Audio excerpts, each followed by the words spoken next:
1 is your name, 2 is the day you were born, 3 is the day you die, and 4th is a dash in between those dates. And I've tried to fill that dash with a lot of great memories, and I would advise you to do the same, because that's what life's all about. And lastly, in closing, it's to have an attitude of gratitude. Everything you do when you wake up in the morning, you should have an attitude of gratitude, because when your feet hit the floor, it's a great day. If your feet don't hit the floor, it's a bad alternative. So getting out of bed and having an attitude of gratitude, if you have that, I guarantee you something good's going to happen. You have a bad attitude when you get out of bed, I guarantee you something bad's going to happen. So make sure you have a great attitude of gratitude, and I extend that attitude of gratitude to my staff, who's the best in the business, as you'll find out this week, to my board, who have become friends, supporters, and partners in helping us achieve the many things we've been able to achieve over the last 28 years, and to the many volunteers who have provided, during the holidays, the Southern hospitality that Atlanta is known for. And so I'll close with extending my attitude of gratitude to the media. You've always treated us first class. We appreciate you, we respect you, and hopefully you have a great time here in Atlanta. So God bless you. Thank you. And the other announcement I have is we took over managing and operating the Dodd Trophy. And the Dodd Trophy has become the most coveted Coach of the Year award. And I would tell you that the gentlemen that are sitting to my left are emblematic of what the Dodd Trophy stands for, which is leadership, scholarship, and integrity. There's a lot of Coach of the Year awards, but this is different in that you have to win on the field, sure, to be a Coach of the Year. But what you give back to your community and leadership, and then also the integrity you have of graduating your kids, are equally important in giving out this award. And so I want to tell you a little bit about our winner this year, and tell you a little bit about Coach Dodd if you don't know. Coach Dodd coached at Georgia Tech, obviously, played at Tennessee, was an All-American quarterback, and one of only 4 people that have been inducted into the College Football Hall of Fame as a player and a coach. And he always stood by those tenets of scholarship, leadership, and integrity. He wouldn't run kids off, and back then you'd have 190 kids on your team, and if the kid couldn't play, you'd run them off. You know. Secondly, he always made sure that everybody got their education, because he finished as a sophomore at Tennessee and never got his degree. So he's going to make sure everybody he coached got their degree, which they did at Georgia Tech, and went on to become CEOs and great productive citizens in our society. But the winner this year has an impressive 982 academic progress rate and a graduation rate of 88. In the community, his players partner with numerous local charities to raise awareness of important causes while gaining mentorship and leadership experience that will help them shape their life in their experience as service-minded leaders as they graduate college. Whether it's been Hoosiers for Good, the Raleigh Children's Hospital, or the Boys and Girls Club of Bloomington, this coach has been instrumental in making Bloomington better because of his leadership. On the football field, this year's winner was a perfect 14-0, and so far this season has the highest ranking in the program history. They're the Big Ten champs, the Rose Bowl champs, Big Ten Coach of the Year, #1 in the nation, and they came from being preseason ranked number 20. He also captured last year a lot of the Coach of the Year awards, and is 24-2 over the last 2 years. The most wins in Big Ten history for a coach in the first 2 seasons of his program. So on behalf of our partner, PNC, Peach Bowl Inc., and the Bobby Dodd Coach of the Year Foundation, we're proud to honor Indiana head coach Curt Cignetti as the recipient of the 2025 Dodd Trophy presented by PNC Bank. I'm going to ask our coaches to come up here and join me on the stage, and collectively together we'll bring Coach Cignetti out to present the Dodd Trophy sitting in front of me right here. So coaches, come on up.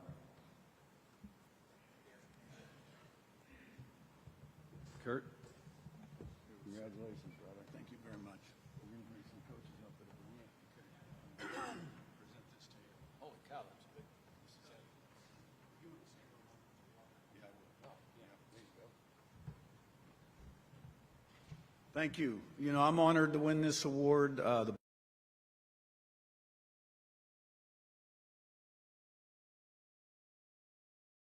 majors played at 10.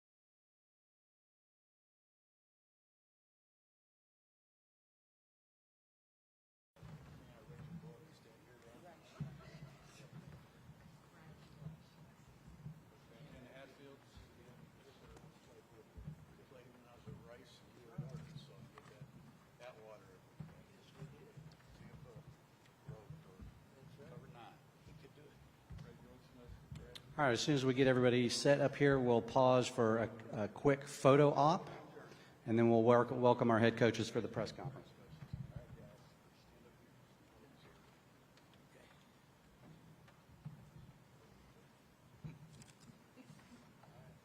Turned around. What do you want us, Matt? Just right in front, yeah, just right in front.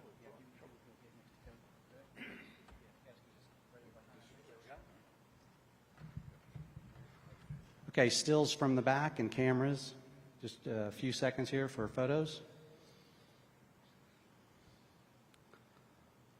All right, very good. Thank you, everybody.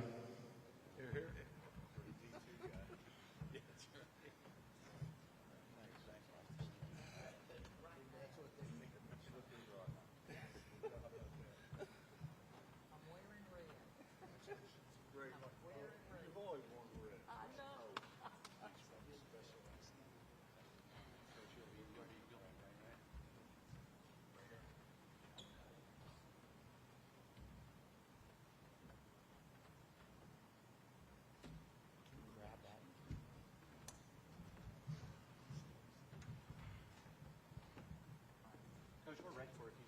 Okay. Yep. Thank you. Okay, at this time, we will welcome our head coaches for the press conference.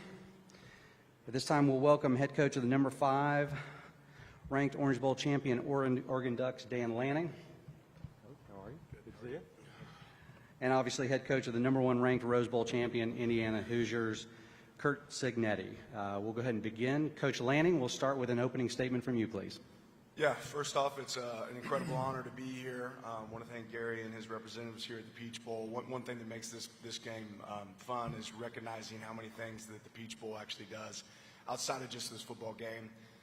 That's something my wife Sophia and I have both been able to be a part of, and really grateful for the service that the Peach Bowl provides. Truly an honor to play a team like Indiana. They've obviously done an incredible job. You look at the body of work of Coach Cignetti and his crew and the way his team plays. They're playing it as good as anybody else in the nation. I can speak to it already. We already started off this morning to compete, and he beat me here a little bit.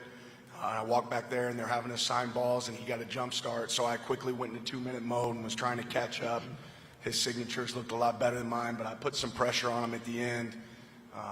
But he still finished signing off. I don't know how many balls there were, Coach. There were a bunch of them, but it was a fun challenge. This game is going to be what college football is about. I think you see 2 tough teams, 2 teams that are really complete.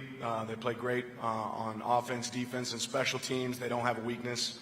And ultimately, I think both these teams, as you watch them, it's about team football. It's not one player. It's not one individual. It's a group that have collectively made an effort to put themselves in this position. And obviously it's an honor for Oregon to be one of the teams participating in that. All right, thanks, Coach. Coach Cignetti, a statement from you, please. Well, since Dan's drawn back on previous experiences in Atlanta and the Peach Bowl, I think my first Peach Bowl experience was '72, West Virginia, North Carolina State, when Lou Holtz laid it to Bobby Bowden, and then '75 when Bobby Bowden got his revenge on Lou Holtz, and then as a player in '81 at West Virginia when we beat Florida. I can't remember who the head coach of Florida, maybe Charlie Pell. But it's a great game. Obviously, it's an honor. It's great to be here. I can't say enough great things about Oregon. Really have a lot of respect for Coach Lanning, their team, what they've put on tape, what they've gotten done in their recent history. They're good in all three phases, and they're a great football team. And people, I know I said it's hard to beat a great team twice. Well, it's hard to beat a great team, period. And there's a reason for that. So ought to be a great game. Looking forward to getting better today. And we'll see everybody tomorrow. All right, thank you, coaches. All right, at this time, we'll open to questions from the media. We do have mic runners on either side of the room. Please raise your hand. We'll get a mic runner over to you. We would ask that you would give your name and your affiliation before asking your question, please. Okay, let's start right here in the front row.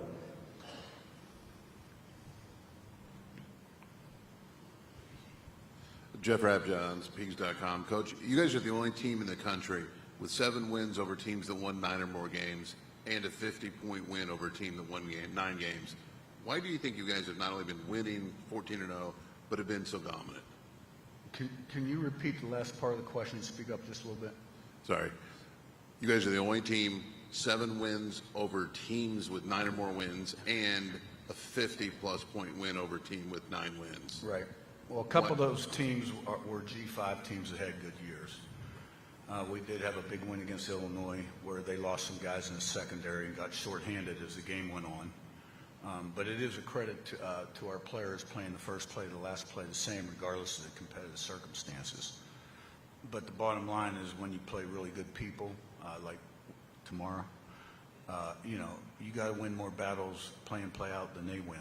And do the things you got to do to win football games. Make sure you don't do the things that lose football games. So it's all about preparation, having an edge, mindset, and then putting it on the field, play 1 to 150.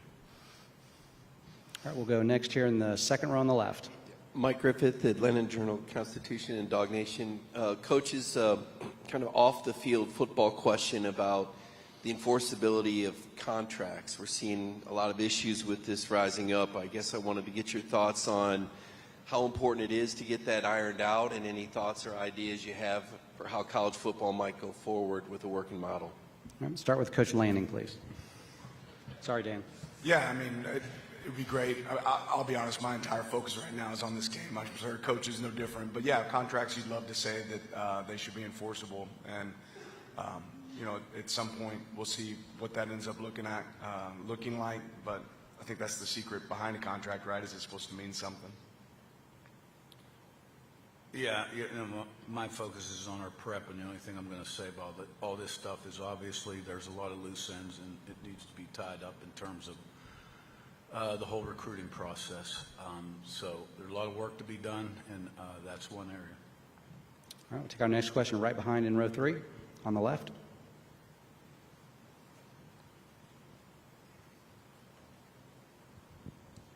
David Ubben with The Athletic. For both of you guys, how have you split your time this week in preparing for this game and managing the portal? And how would you describe that experience, and how has it colored your opinion of having the portal in the window where it is now? Could start with Coach Cignetti this time, please. Yeah, if I'm not mistaken, I think Oregon played the night before we played Alabama, but I could be wrong. I gave the coaches off the next day. We got in 3:30, 4 o'clock in the morning. I went in the office around 2 in the afternoon because I knew I was going to lose some time the following day, which would have been a Sunday for us. And on that Sunday, we had some official visitors in, and I probably lost 6 hours of prep. And I'm highly involved in our day-to-day situational preparation, particularly on offense, besides being a leader of the program. So that I lost a valuable 6 hours there, and probably 3 or 4 the next day too. So I was playing catch up most of the week, and you know, you got to rely on your people a little bit more. It also stresses you from the evaluation standpoint and the quality of the one-on-one meeting and on the official visits. But it is what it is, and you got to make the best of it.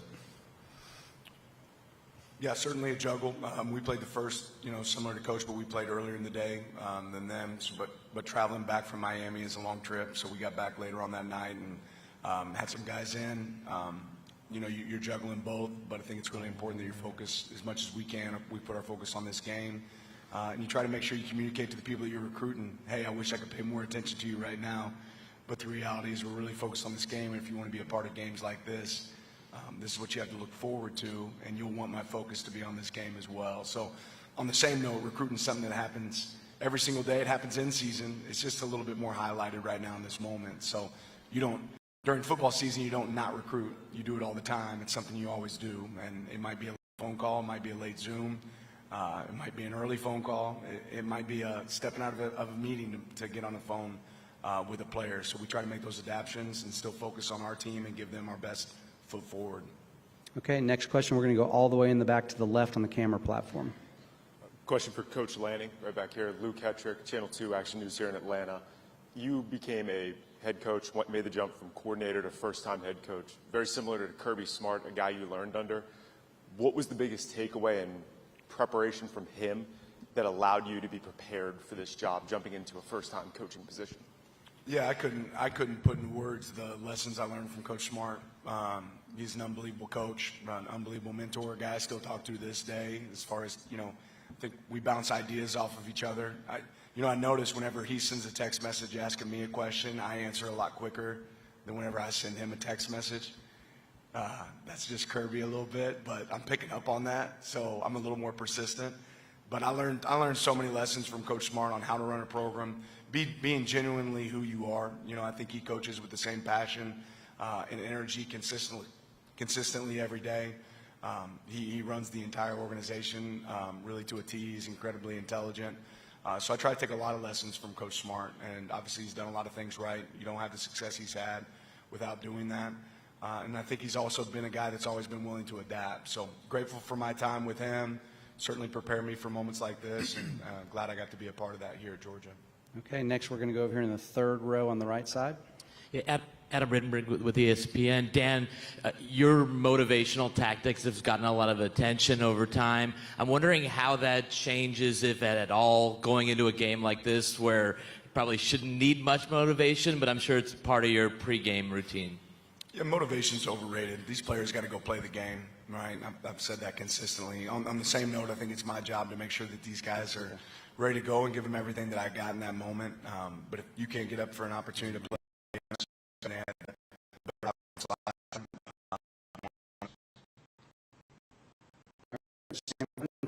On the right. Dusty Baker, Wave Sports. Question for Coach Cignetti. Fernando Mendoza told us that he stays away from social media, he unplugs, he just focuses on football. From your perspective, watching him over the course of this year, what impresses you most about his approach, his game plan, his prep? What does that look like from your perspective? You know, if he does that, that's really impressive. But I do think he prepares unlike anybody I've ever been around collegiately, and at the quarterback position. He wants to be great. His idol was Tom Brady. He's a real intelligent guy, and you've heard in his interviews how impressive he is. And you know, I think he's somebody that can channel all of his energy into one thing, and has a discipline to do that and commitment to be great. And his preparation is organized and specific and detailed. Like, you can work, but you got to work smart, right? And you know, I think he's made a lot of improvement when you look at him from the first game to where he is now. And he's played really good at the end of the games, and he's a warrior.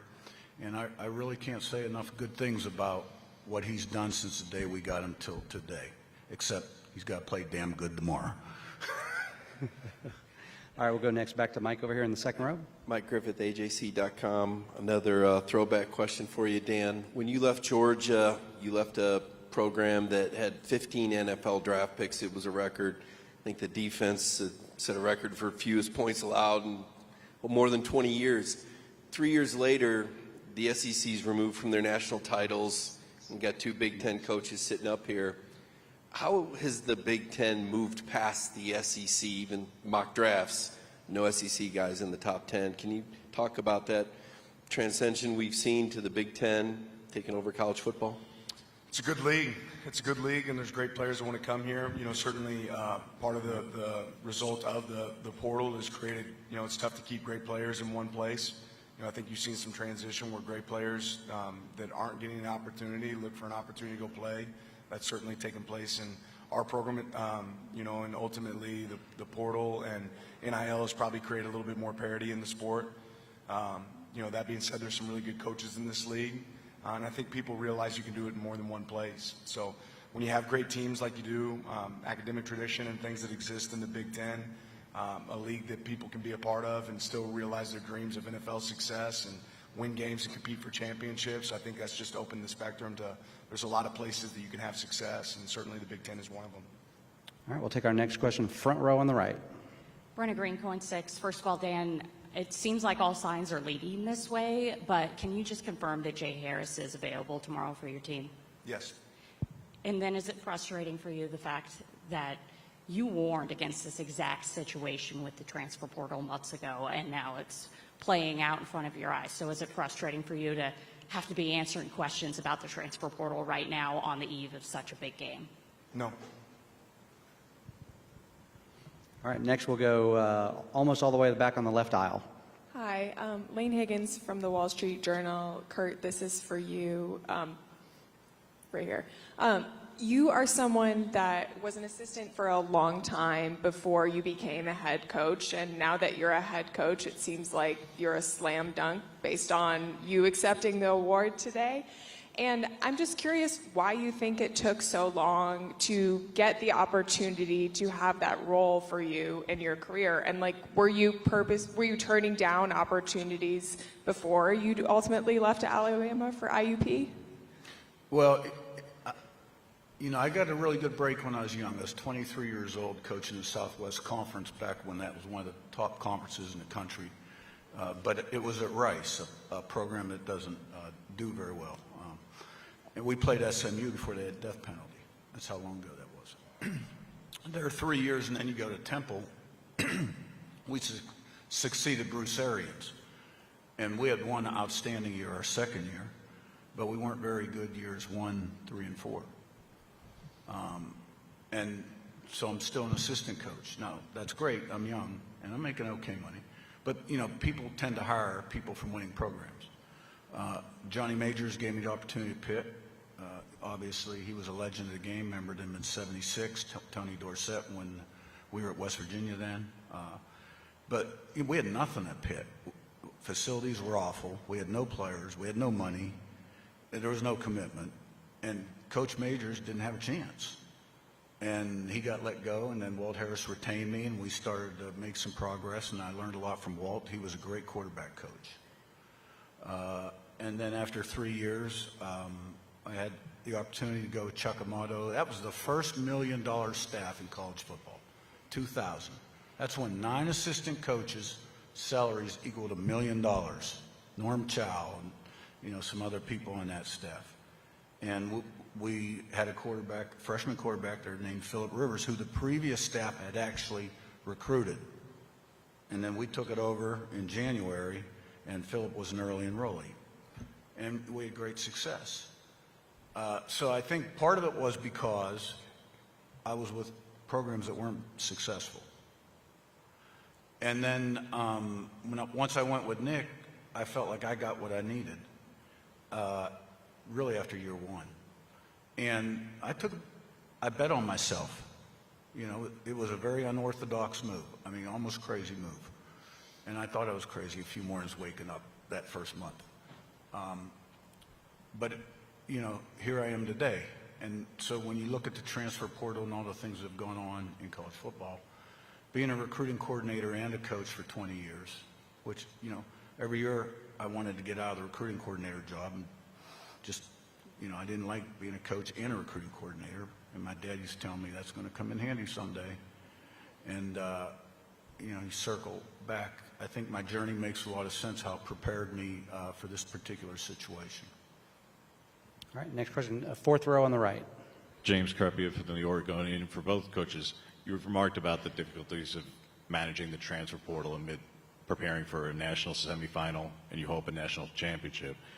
How much concern, if any, did you have about the other remaining teams in this playoff contacting your outgoing transfers to gain intel and anything further by way of information when the portal is open while you're still playing? All right, Coach Lanning first, please. I haven't put a lot of thought into it. That really never entered my mind. All right, we can take our next question all the way back in the middle of the camera platform for the next question. That's the kind of hustle we need right there. Thank you. Brett Taylor, KZI. Dan, this one's for you. I know you're probably sick and tired about hearing the transfer portal, but Tatum Tuioti said something really interesting last night, that as long as we have 11 Tatum's guys playing on... in the game, right? Or are you Yes, telling me he's about correct. to Yes, enter in the- yeah. Oh, okay. I hope so, at least. You started that question kind of weird, as like, if he's transferred to Indiana, then I'm No. going to be... No, he was talking about just if the team has 11 players on the field, that they can truly be successful. When you hear that from a player like Tatum, what he's meant for the program, what does that say just about the mindset of the team and just looking about what the players you guys are going to put on the field tomorrow? Yeah, we've talked about it all year, strength in numbers, and the strength in football is the team. It's not one individual, and I truly believe that our coaches and our staff and our players have prepared really hard all year to be ready for their opportunities, and sometimes people's roles change throughout the year. That's where you have to be selfless. But we have some guys that can play winning football, and that's the key, is do you have 11 guys that can go play winning football?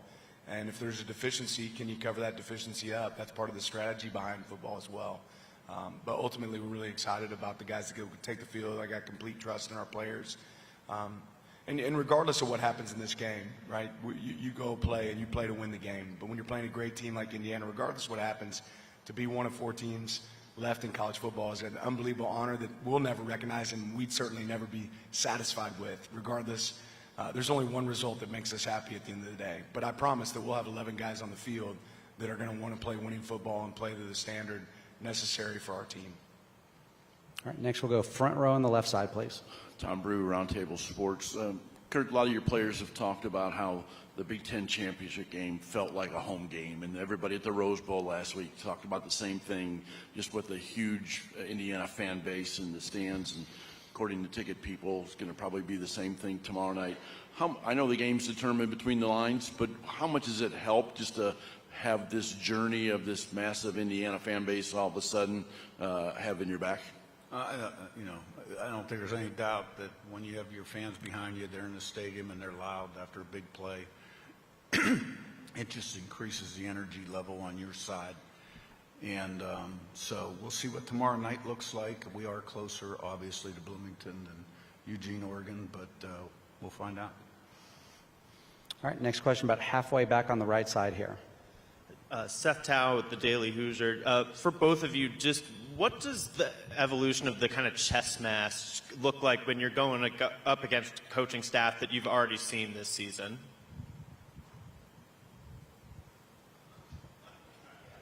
Anybody? The evolution? Well, look, he's looked at things that they did well in all 3 phases and things they didn't do well. I've done the same thing. We've looked at things we did well and didn't do well. And then, teams evolve afterward. I think that was game 5 or 6 at the time. There's been 14 games. And teams improve, and why do they improve? Because of repetition. Repetition's a mother of learning. And then there's some schematic tweaks, but basically when you're successful and through repetition, guys are in the right place, it becomes secondhand, they react quicker, and then it's a matter of kind of managing the health of your team and a few other variables. So I don't have any idea what they're going to do. They don't know what we're going to do. And quite honestly, as I sit here right now, I know everything we've practiced, but I have no idea what that tape is going to look like the day after. And that's every game, you know. What's actually going to get called, what'll work, what won't work, and what are they going to do different. And that's football. There are a lot of variables.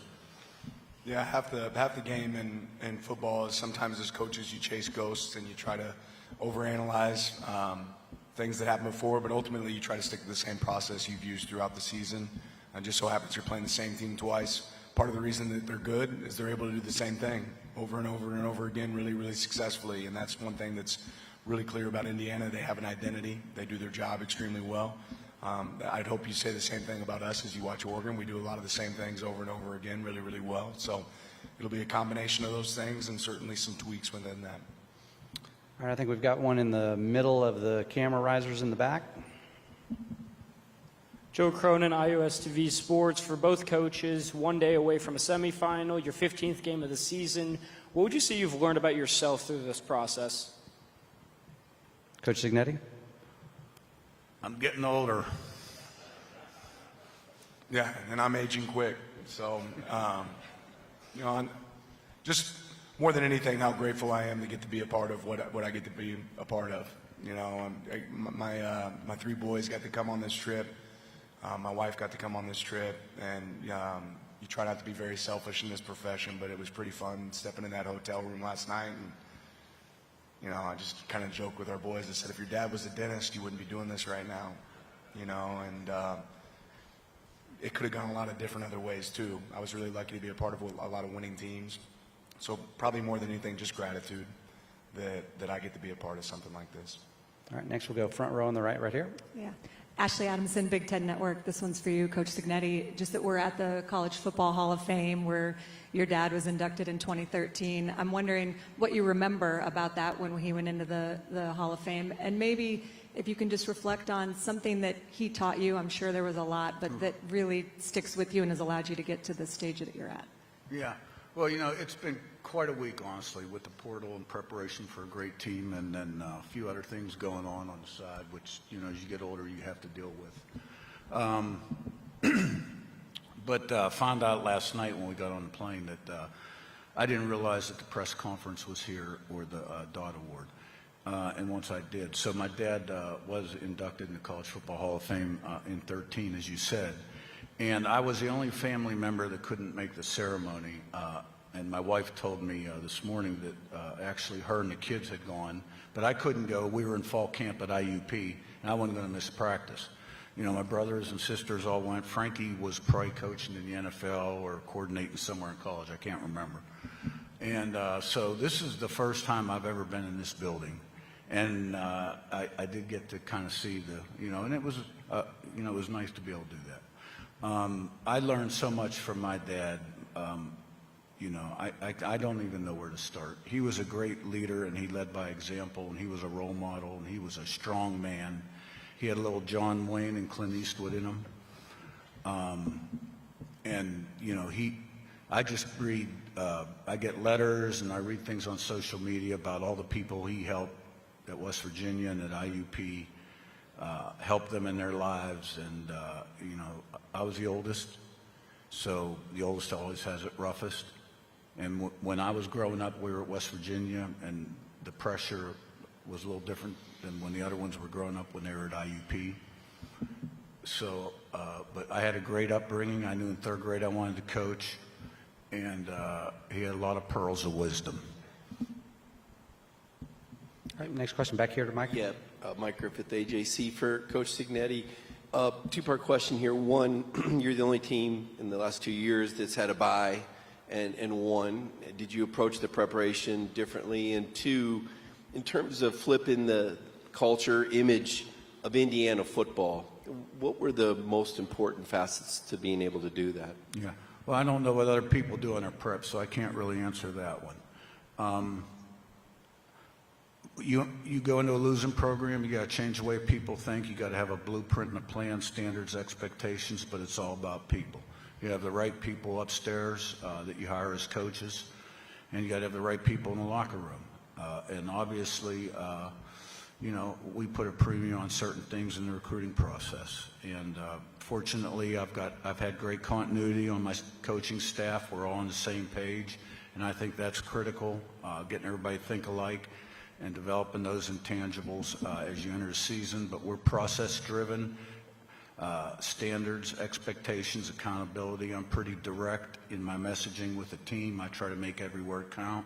I don't put up with BS. I'm a little bit old school. Like, you got to meet the bar. You know what I mean? And if you can't consistently meet the bar, you're in the wrong place. And but my coaches do a great job, and the players, we have smart guys that are good players. And when you have veteran smart guys that can do a lot, you can do a lot.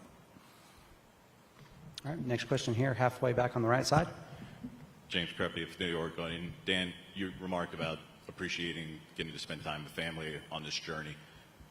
Looking back even to last week, how different is this compared to your journey 4 years ago? Because I know your parents couldn't be in Miami 4 years ago with a different family obligation. So how different is this experience? Your boys are older. Your parents are able to be a part of this in a different way. The world's in a different place than it was 4 years ago. Yeah, they're all unique and special. And, you know, in our profession, we probably never take the time to sit back and smell the roses and enjoy it. Some point in life, I'll probably get the chance to do that, but certainly grateful for this one. All right, we've got time for a few more. Please raise your hand. All right, we'll go next question here in the second row.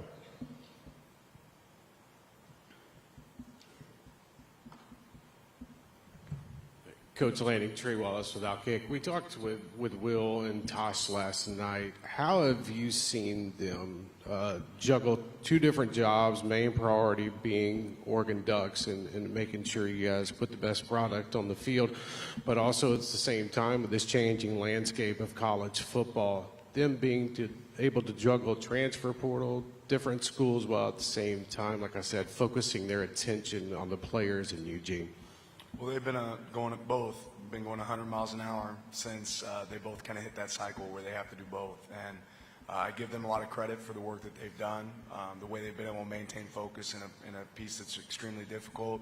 I also give a lot of credit to the support staff around them and the coaches that are around them here that we've had and the ones that will be here moving forward that have helped handle some of that load as they go through it. But again, I've said it before, they realize they don't have those jobs if it isn't for the players on our team, and they feel like they owe their best effort to give them everything they have to continue to make this season special, and they've done a great job of doing that as well as doing a good job of establishing their new program. Here we go all the way in the right aisle. Kenyon Barner, BTN. Congratulations to both of y'all, first and foremost. But in football, we always give keys to victory. If each of you could give 2 keys for your team to win this game, what would they be? All right, Coach Lanning. Yeah, I think it always starts with the ball, right? The team that's able to take care of the ball. Last time we played, we didn't. You have to take care of the ball. We were able to create a takeaway as well, but we ended up having to. I think that's a big piece of this. And special teams and big games always makes a big impact. I think we have to play well in special teams.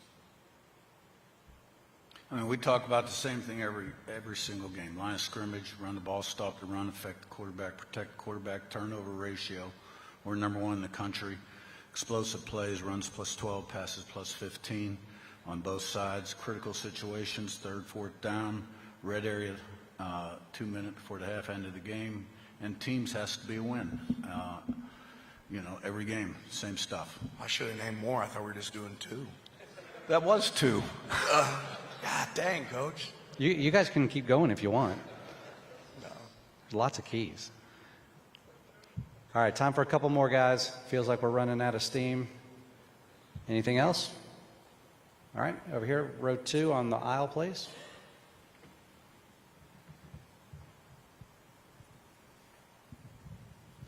Bill Trocchi, Sporting News, Curt Cignetti. You were described in The Athletic this week by a former player saying he's never satisfied, he's never happy. Is that accurate? Well, I think you got to put that in context.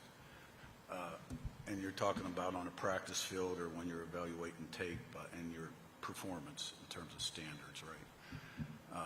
Because I do firmly believe you get better, you get worse, you never stay the same, right? And so you got to keep that edge. No, that's not right. I mean, there's a lot of times I am happy, I just don't show I'm happy. And if I'm going to ask my players, right, to play the first game, first play, to play 150 the same regardless of the competitive circumstances, then I can't be seen on the sideline, right, high-fiving people and celebrating, or what's going to happen, right? What's the effect going to be, right? So that's why I am like I am during the game. Plus, I got to make important decisions and manage the game. These decisions we have to make in terms of game management, when to use timeout, when not to use timeout, whether to be aggressive in 2 minutes, right? I had to use a timeout on defense that I called against Alabama on 4th and 1, right? And it ended up being a pretty big sequence, you know. So you got to be dialed in and thinking ahead. You know, I'll smile and celebrate later in the coaches' room with the coaches, you know, maybe have a beer. Of course, in the playoffs, you got to do 9 or 10 different press conferences after the game. So that's about an hour and a half later. You know, people ask, do you ever get to enjoy this? And last week I asked Jeff Cake, I said, we just won the game, and I got 10 press conferences I got to do after the game. When am I going to enjoy this? So, no, I do smile, and I am happy at times.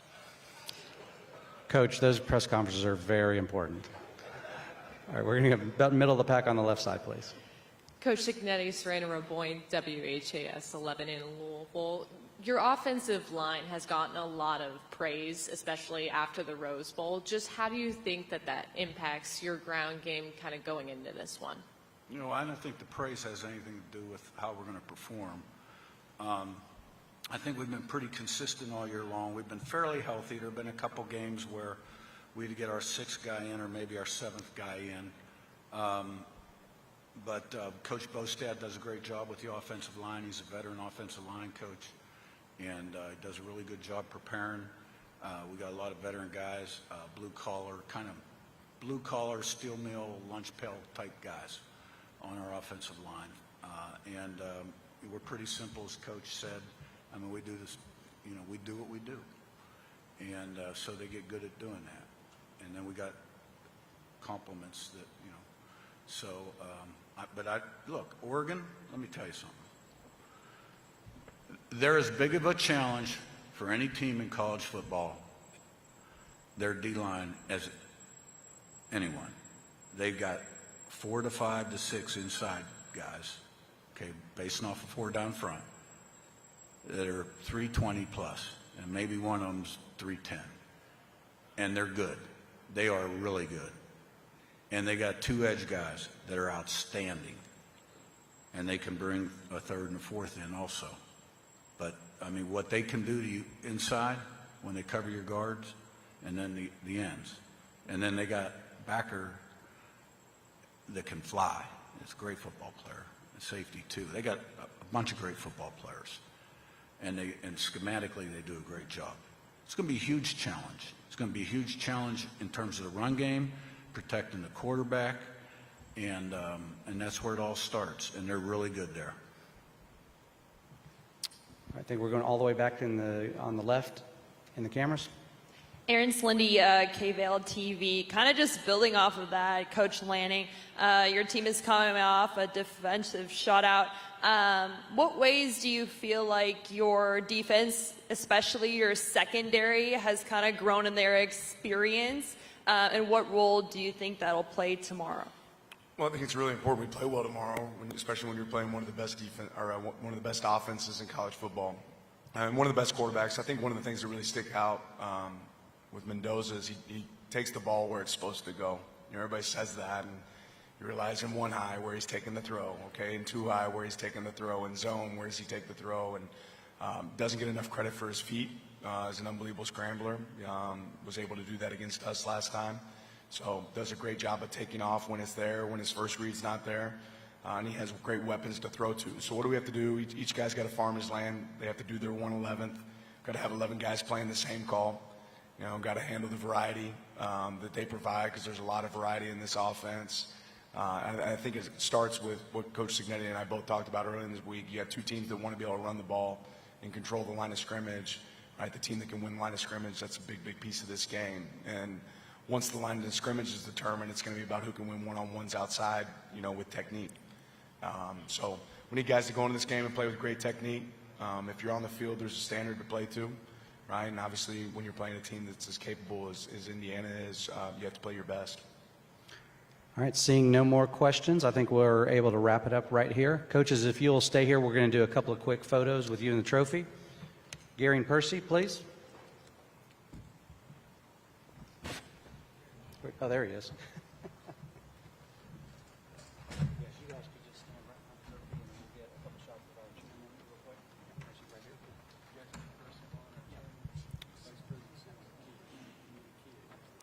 All right, we'll do stills in the middle of the back first. Go ahead.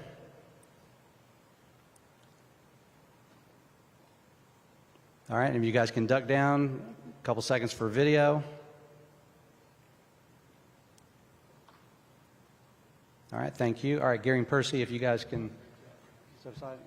All right, back to stills for just the two coaches. Just a couple more.